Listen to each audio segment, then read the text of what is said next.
Shalom, shalom, Israel. First of all, I'd like to give all honor and glory to Yahweh, and I do so by Shem Master Yahushua. Second of all, I'd like to give double honor and glory to the elders who taught us this truth and paved the way for us to come in and grow. But I'd like to come back with a quick video on don't rejoice when your enemy falls. Because that's a big problem in just being a Israelite, with just by nationality. But some of that slacking for my French, but some of that niggerheartedness is coming in as truth, and that's unacceptable. You can't tee up or rejoice when your brother's falling. But let me get my first part. Okay, my video got off. Satan trying to take away the word again. But as I was saying, let me get my first part. The book of Proverbs, chapter 24, verse 17 through 18. Rejoice not when thine enemy falleth, and let not thine heart be glad when he stumbleth. You can't be happy when your enemy that's of your own people falls or is in a low situation, and let not thy heart be glad when he stumbleth.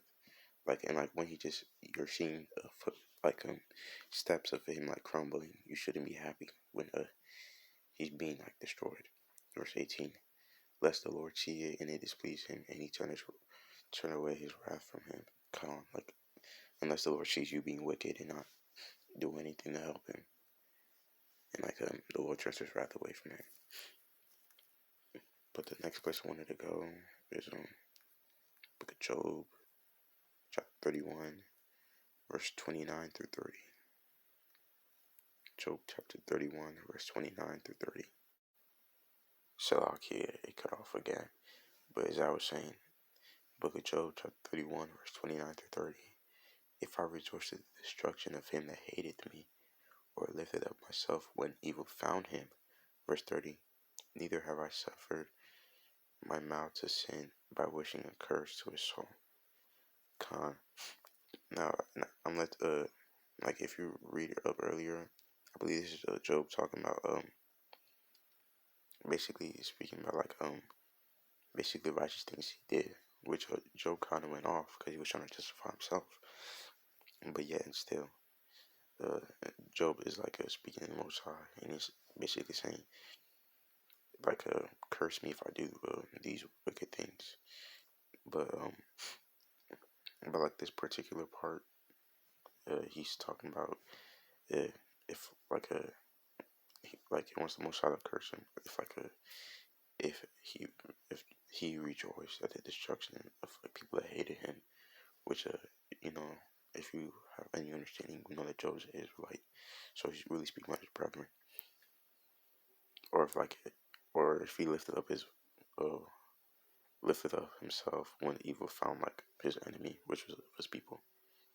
And he says, in verse 30, he's saying, neither have I suffered my mouth to sin by wishing a curse upon his soul. So he's saying he didn't sin by wishing a curse for his brethren, for curse or any wickedness to fall upon his brethren. Which brings me to my last verse, if be the Lord's will, of this video. Book of Leviticus, chapter 19, and verse 17.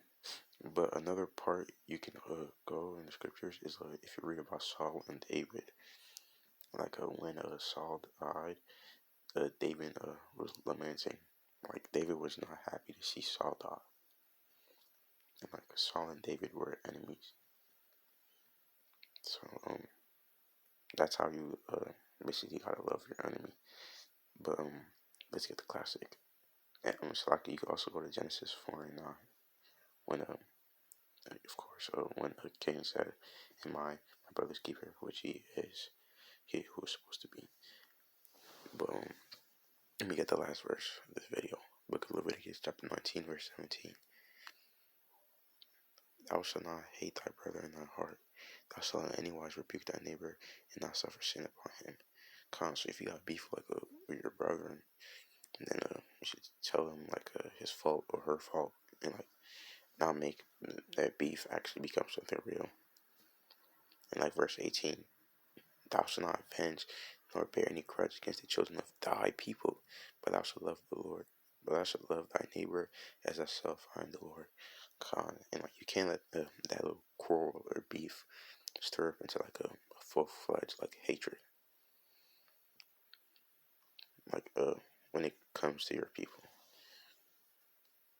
But you gotta love your people and like just like all that animosity and like hatred you got, and like you shouldn't want to see the destruction or your downfall of any of the members of your nation.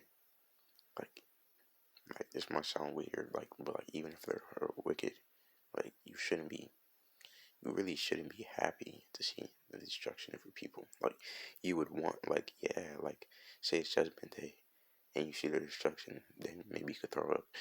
But like you should want people to repent. As much people as can repent, you should want to repent. But anyways, it's all of the Lord's will. But I hope somebody got edified. If I to give all honor and glory to Yahweh, and I do so by Shem Mashakawashan. And I pray you, brethren, pray for me as I pray for y'all, and then I'll pray for the brethren, that we may grow back strong in this truth and be of the house of David. Or somebody got edified, and I like to give all honor and glory to Yahweh, and I do so by Shem Mashakawashan. Shalom.